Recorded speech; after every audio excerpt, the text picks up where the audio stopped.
Japan's third largest island, Kyushu is rich in culture and history.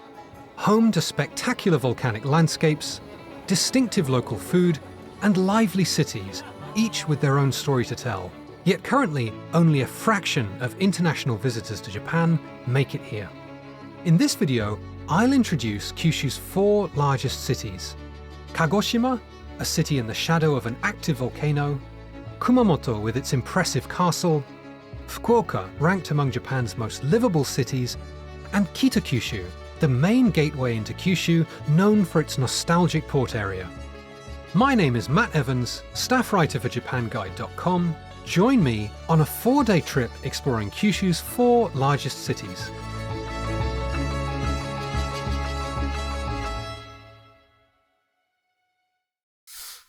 Day 1. Kagoshima.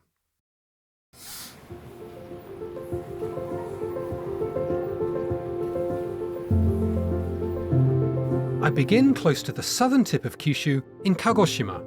Looming over the city from across the bay is Sakurajima, a beautiful and very active volcano that regularly sends plumes of smoke and ash into the air.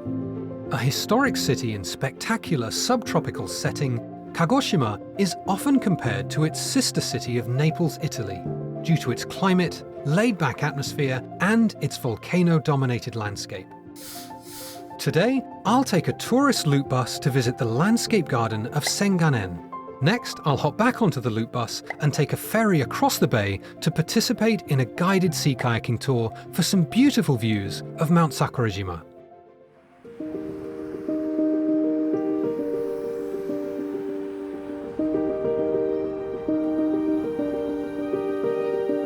Senganen is a traditional landscape garden located on the coast just slightly north of the city centre. It was built almost 400 years ago as a retreat for the ruling Shimazu clan, one of the most successful and longest-running samurai families who ruled over southern Kyushu. Inside, visitors can explore a series of beautiful, interconnected spaces with giant stone lanterns, bamboo groves, flowing streams, and small shrines. Japanese gardens are well known for the technique of borrowed scenery, in which the garden seems to expand to include features from the surrounding landscape. But not many have such a perfect backdrop to work with as this one.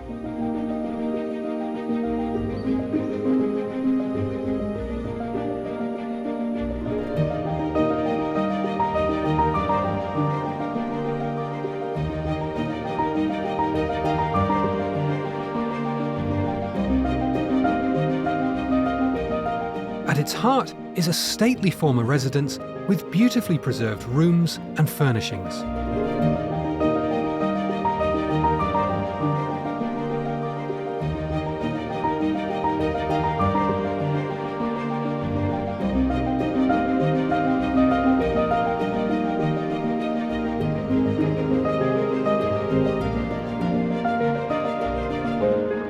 In and around the garden are the remains of an early industrial complex, marking one of the earliest attempts in Japan to produce iron through newly adopted Western technology, destined for use in ship and cannon building.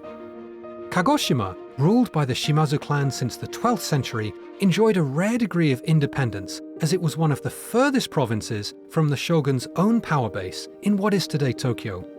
As a result, it produced some powerful leaders and innovative sites such as this industrial complex.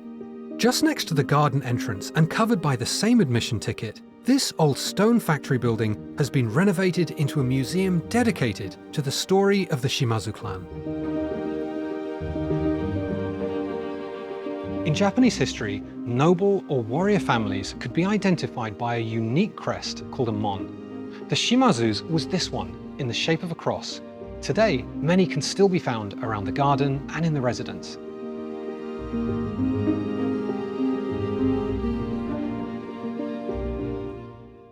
Rounding off my time in Kagoshima, I make my way across the bay by ferry for a closer look at the spectacular Mount Sakurajima. The Sakurajima ferry takes just 15 minutes and runs 24 hours a day. While it might look intimidating, in fact several thousand people live on Mount Sakurajima.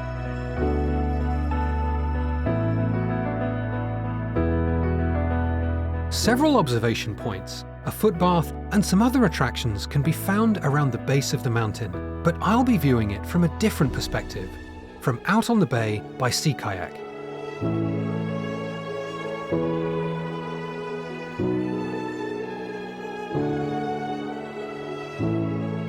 Taking in the mountain from the shore reveals fascinating geological details, from curious rock formations to black beaches and bubbling underwater springs. Sea kayaking might seem a bit intimidating for beginners, but here in the Kagoshima Bay, the waters are warm, sheltered, and calm. And really, just look at that view.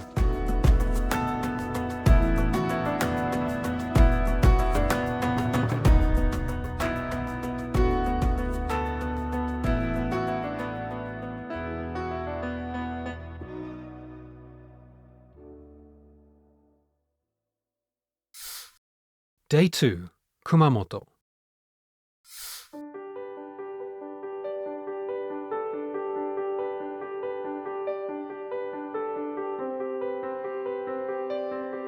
For the second day of my trip, I'm in Kumamoto. Following 2 strong earthquakes in 2016, the city has bounced back and has a huge amount to offer visitors, from its spectacular castle to its laid-back atmosphere and delicious local foods. Today, I'll set off by tram to visit the castle, where I'll first stop by the tourist market area of Sakuro-no-baba Jozaien before visiting the castle keep. Then I'll take another tram to Suizenji Jojuen Garden. Finally, I'll return by tram to the city centre for some local delicacies at Yataimura.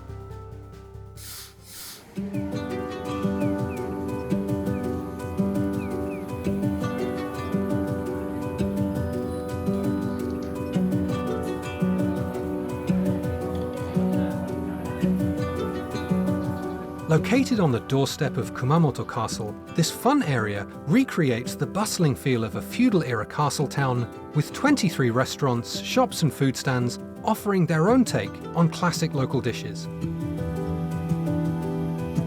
2 dishes you'll find a lot here are deep-fried lotus root called karashi renkon and raw horse meat called bazashi.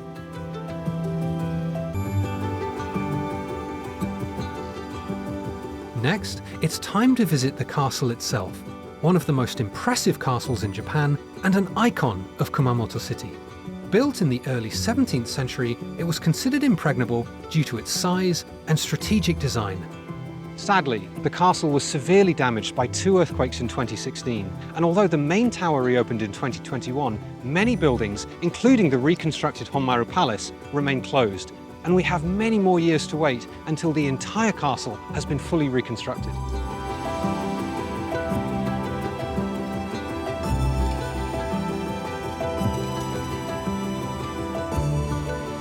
This winding elevated walkway allows visitors to reach some of the inner areas without disturbing the ongoing reconstruction effort, and is probably going to be a feature of the castle for a while to come, but ultimately will be removed. For now though, the ability to look at the main tower and other buildings from multiple perspectives can really add something to your visit.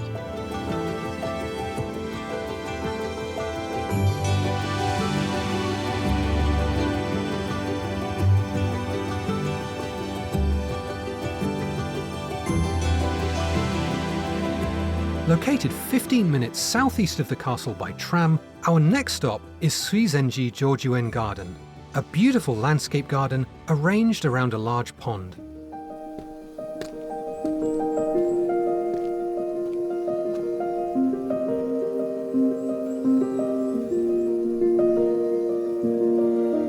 Built in the 17th century, the site first belonged to a temple before being taken over by the local ruling family as a retreat. Taking a stroll through it is a bit like stepping into an imaginary landscape, complete with miniature forests and rolling hills, one shaped just like Japan's most famous mountain.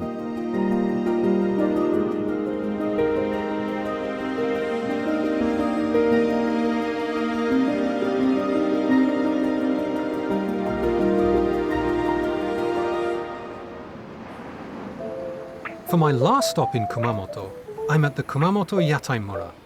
Located in the city centre, it brings together 18 food stalls or yatai into one narrow street with a cosy, relaxed atmosphere.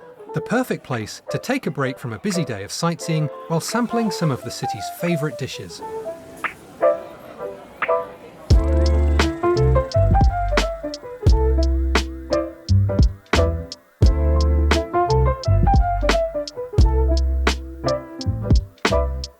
This is Kagoshima-style stir-fried pork temple meat called agonikuyaki.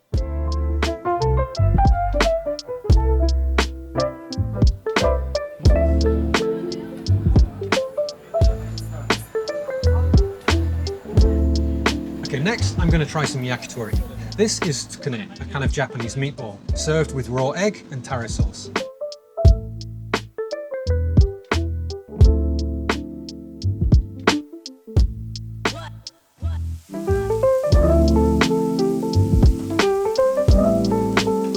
Next, I'm going to try some classic Japanese comfort food, okonomiyaki.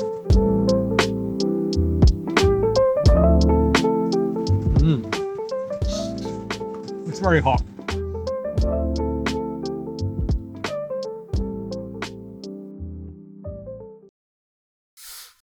Day 3, Fukuoka.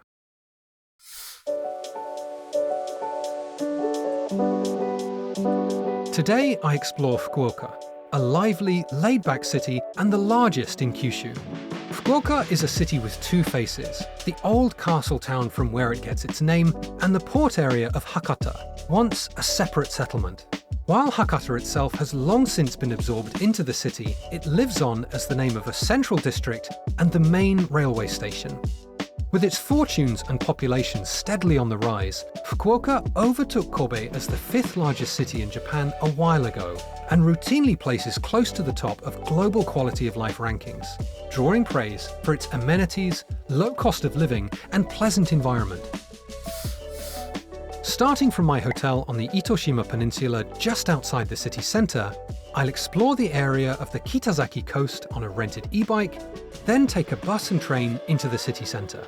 Here, I'll take in a performance of 2 traditional arts before setting out to explore the historic Hakata Old Town district and end the day with some local cuisine.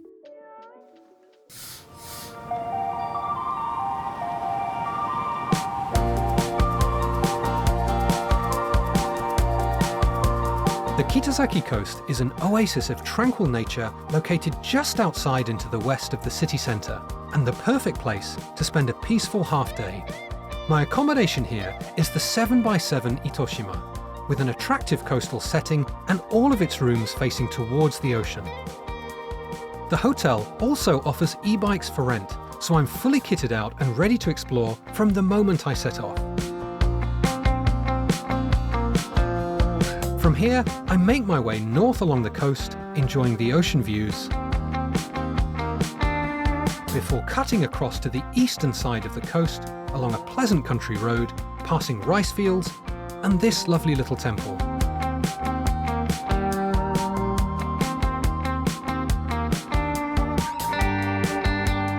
After a very pleasant ride along both sides of the coast, I drop in for a coffee and a snack at the Surfside Cafe, a seaside diner with gorgeous ocean views.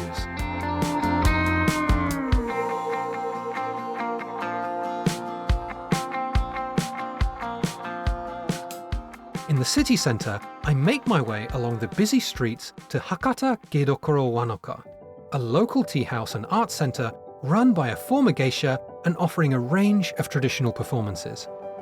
Although often associated with Kyoto, geisha can be found in several cities across Japan, including Fukuoka, where a small but dedicated cadre of performers continues to keep the tradition alive. Here, visitors can enjoy a fascinating dance performance set to traditional songs on the shamisen.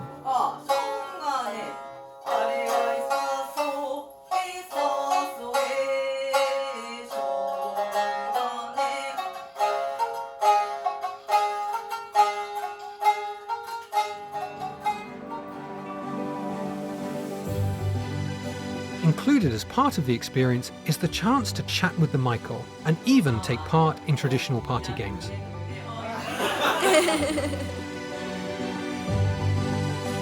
In my case, after that wonderful performance, I get to enjoy this lovely traditional Japanese meal served in a cute bento box.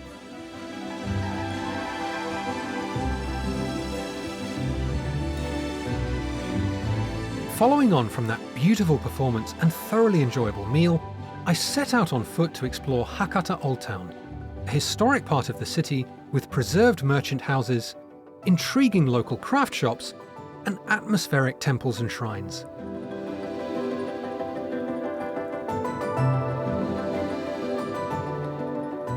As night falls on Fukuoka, the buzzing atmosphere of the city centre gives way to something more laid back.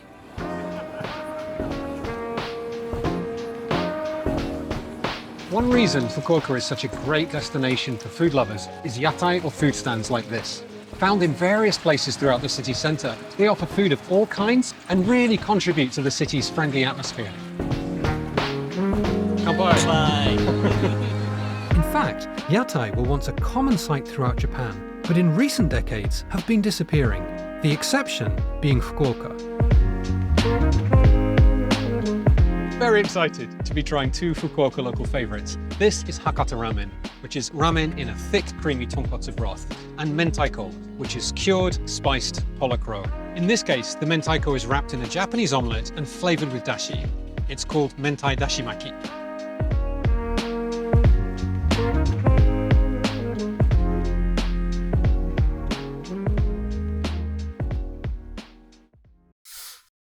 Day 4. Kitakyushu. For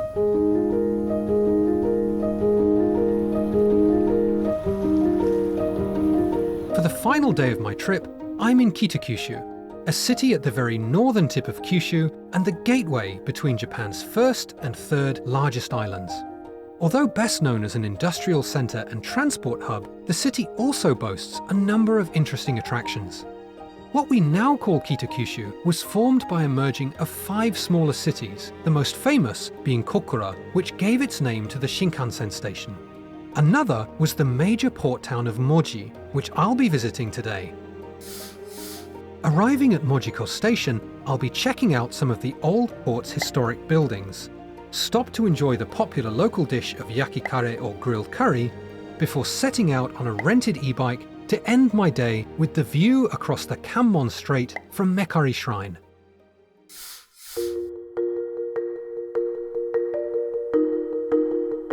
Facing towards the Kanmon Strait, where at least 500 ships pass through every day, Moji remains a vital shipping hub, but its historic port has been preserved with a nostalgic early 20th century atmosphere celebrating its industrial heritage.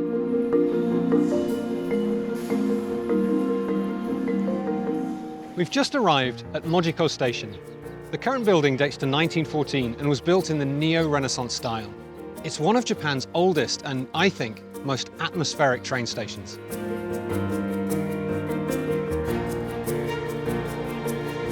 As one of Japan's most important shipping ports, Moji was a gateway not just for freight, but for ideas, art, and design. Looking around, we can still see a definite European influence in some of its most striking buildings. This eye-catching building is the former Moji Mitsui Club. Featuring this nice timber frame exterior and some lavish Art Nouveau details inside, it's best known for hosting Albert Einstein during his 1922 tour of Japan.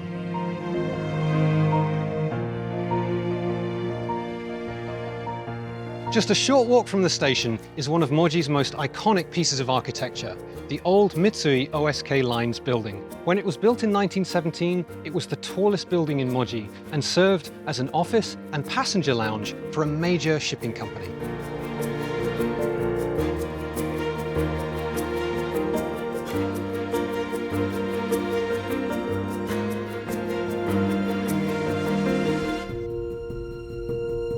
Another interesting building that played a vital role in the local shipping economy was this one, the former Moji Customs Building.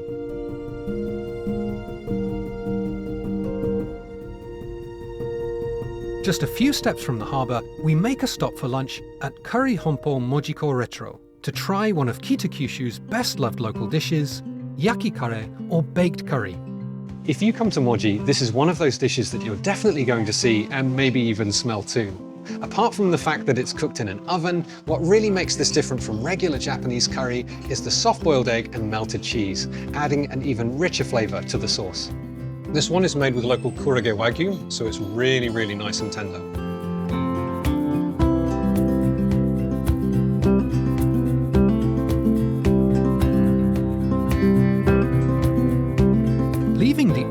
behind, I pick up a rental e-bike to explore a bit more of the area.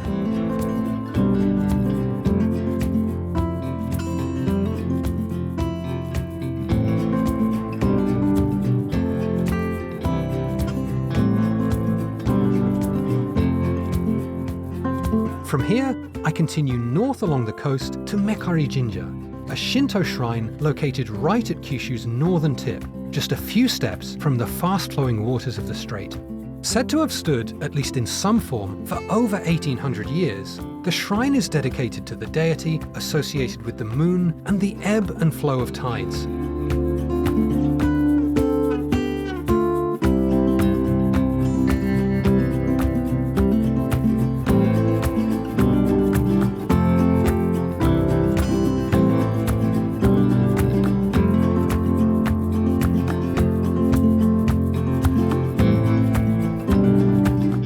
Meters below the shrine lies the 780-meter-long Kummon Tunnel footpath, allowing travelers to pass between Kyushu and Honshu on foot, while towering above it is the impressive Kummon Bridge. It's quite a view, isn't it? The Kummon Bridge connects Kitakyushu to Shimonoseki over on the Honshu side. It's over 1 kilometer in length, placing it in the top 50 longest suspension bridges in the world. And that concludes our 4-day video introducing Kyushu's 4 major cities. For more information about this trip, or to watch another video, click the links on the screen now, or head over to japanguide.com, your comprehensive, up-to-date travel guide first-hand from Japan. Thanks for watching, be sure to subscribe and click the notification bell for more videos about Japan. Happy travels!